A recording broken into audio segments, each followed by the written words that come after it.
If the world of skincare is just too confusing, there are too many problems, too many actives, and you have no idea where the hell you need to start, let me help you simplify your life and your routine. Who the hell am I? I'm Dr. Shereene Idriss, a board-certified dermatologist. A lot of you guys have asked me for a sample skincare routine. And so today I'm going to deliver on that promise, showing you an overview of my weekly routine, especially if you are in your 30s and 40s, and what I do on a weekly basis.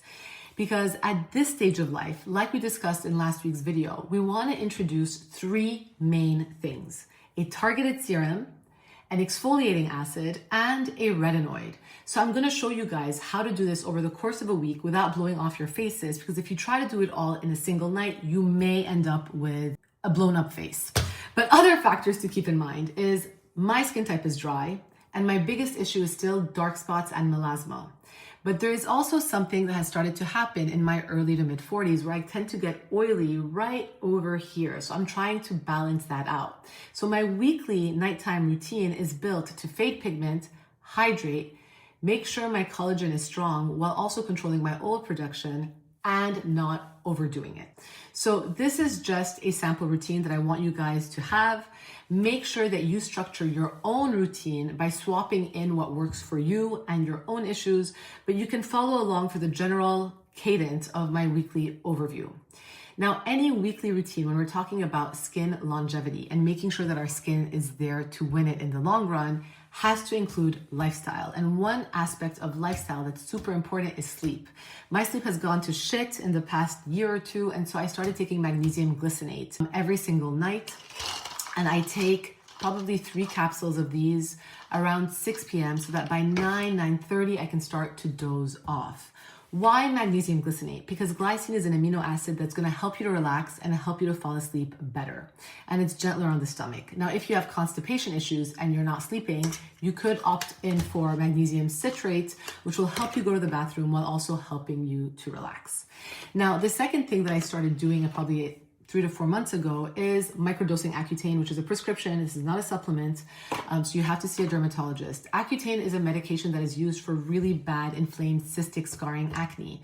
But the way I microdose it is I take 20 milligrams once a week to help control my oil, I cannot speak today, but to help control my oil production, especially on my nose. And as you can see, this guy just had to come through and it's been lingering around for a few weeks. But overall, I have been much better at making sure that I don't break out as much, that my pores are clear, they're not as clogged in this area specifically, and it has really helped keep most of my breakouts, minus this guy, at bay, without making me super dry elsewhere, because I tend to run dry on the rest of my face. So without further ado, let us understand what this weekly routine breakdown looks like. You have to make sure that you're looking at the forest and not the single tree, meaning you're looking at the week as an overview and not looking at every single day as your end-all be-all. In the wintertime, I tend to exfoliate 3 nights a week, or 4 depending, alternating between retinols nights in order to avoid any sort of irritation. You need to remember that exfoliating acids shed dead skin cells, whereas retinols help to increase cell turnover. So you're gonna have new baby skin coming in. Doing both of these actions on the same night can be way too much for many people. So you want to separate them, especially if you're not used to retinols. So I tend to do retinol 3 to 4 times a week at night, including 1 prescription retinoid night, and I'll explain that in a little bit, and I'll exfoliate on the other nights. Now, your targeted serum, meaning your serum that is targeting your #1 skin concern, is your daily non-negotiable. That is part of my routine every single night, regardless of whether or not I am exfoliating or using a retinoid.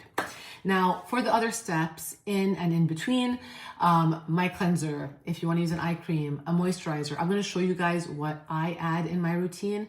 But the most important tip that I have for you is to listen to your skin. You have to feel your skin, see how it responds. If it feels irritated, pare back. Don't keep pushing through, because the worst thing you could do for your skin in the long run is cause chronic inflammation. So really get to know your skin, see how it feels. And because sometimes it's harder to fully see it, start to listen to it so you can really get into seeing and feeling how your skin is responding. So without further ado, I'm going to change into my PJs, go brush my teeth, then wash my face, and then I'll be back to start my skincare routine with all of you. Once I'm done brushing my teeth, I go in for the kill and I wash my face with this guy. I usually warm this up with water in my hands and then I apply it on dry skin, getting the makeup off before I splash my face and wash it off. I have found that it works better on dry skin after you warm it lightly with water in your hands.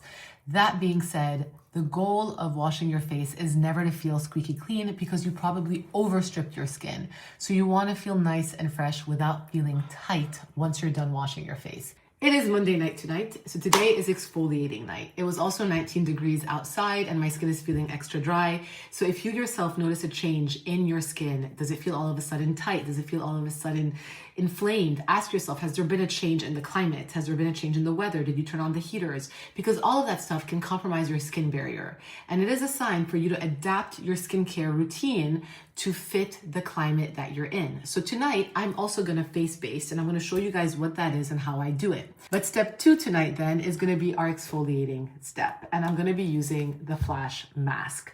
I'm gonna apply this from the top of my head down to my tatas, avoiding the eye area because the skin is more sensitive there and the crevices around my nostrils because it can build up there. And we're gonna leave this on for 15 minutes. While I wait and while it sits on my face, I try to figure out where I'm gonna place the e.l.f. on the shelf. Now, an advanced move for really not the beginners of the group is to leave this guy on overnight. If I have a big event, if I'm exhausted, if I want my skin to look really good the next day, I usually apply it from here to here, leave it on overnight, go to sleep, wake up and wash it off.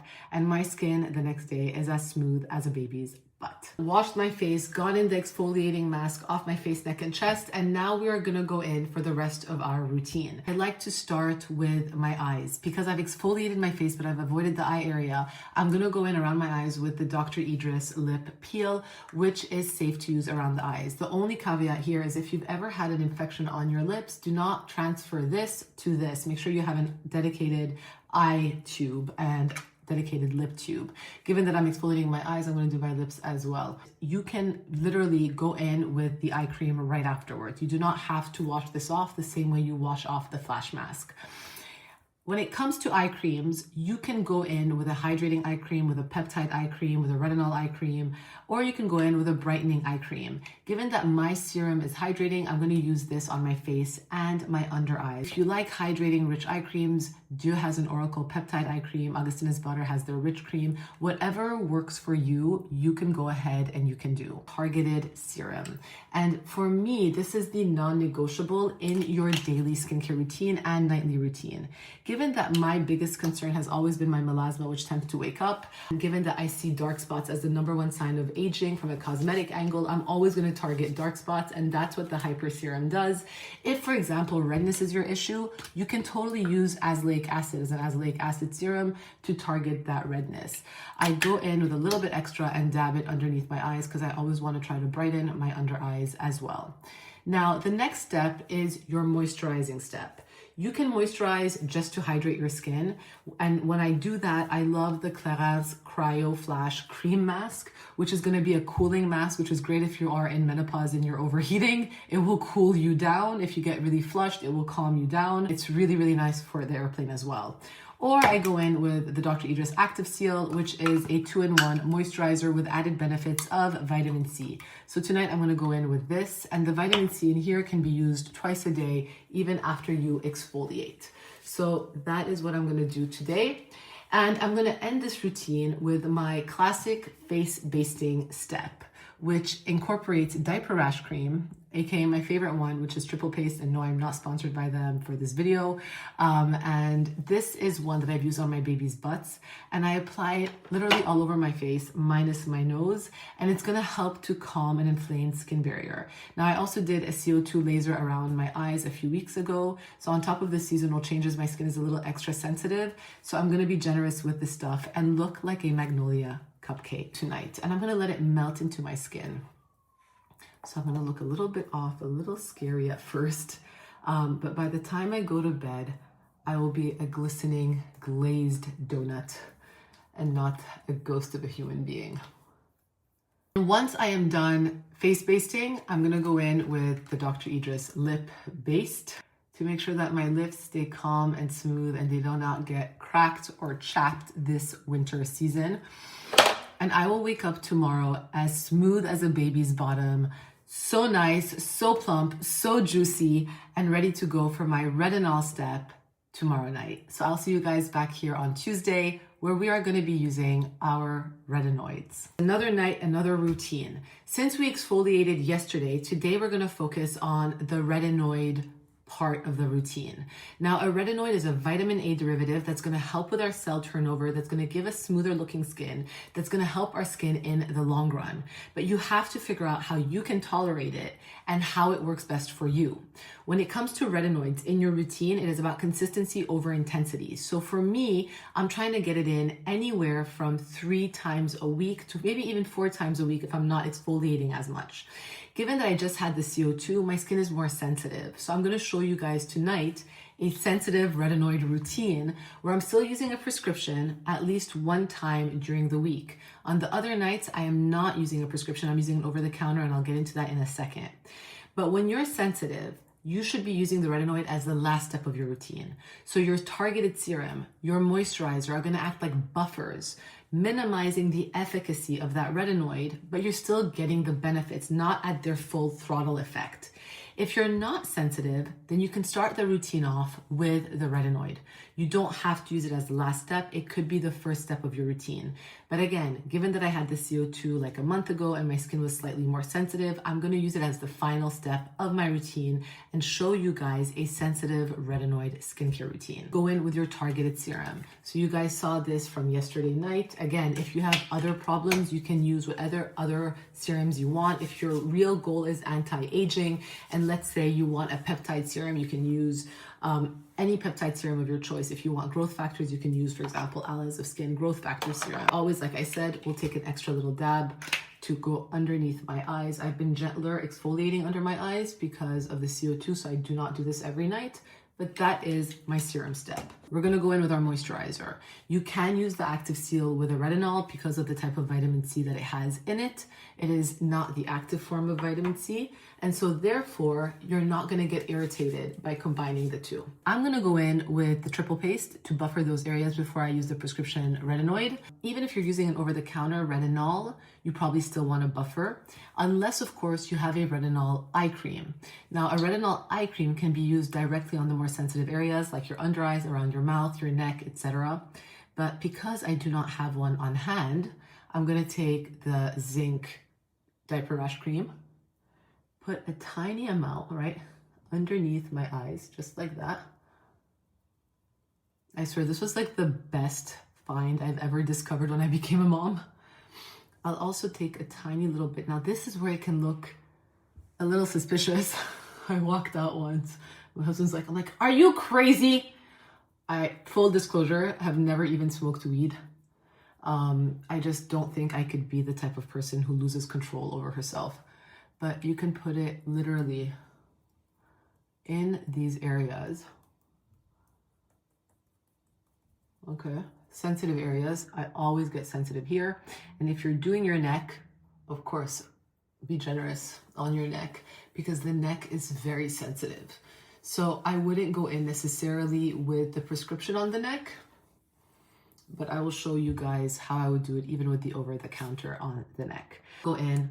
This is Altreno. It is prescription tretinoin at 0.05%, so it's a middle strength prescription tretinoin. You guys can figure out what works best for you. If I'm not using prescription tret, I'll go in with Shani Darden's Retinol Reform. And so tonight I'm going to use this on my neck because the neck is so sensitive that if you go in with a prescription tretinoin, you will get skin burns and it will be very irritated and you will not be a happy camper. Now, all you need for this, your whole face, and I'll show you literally.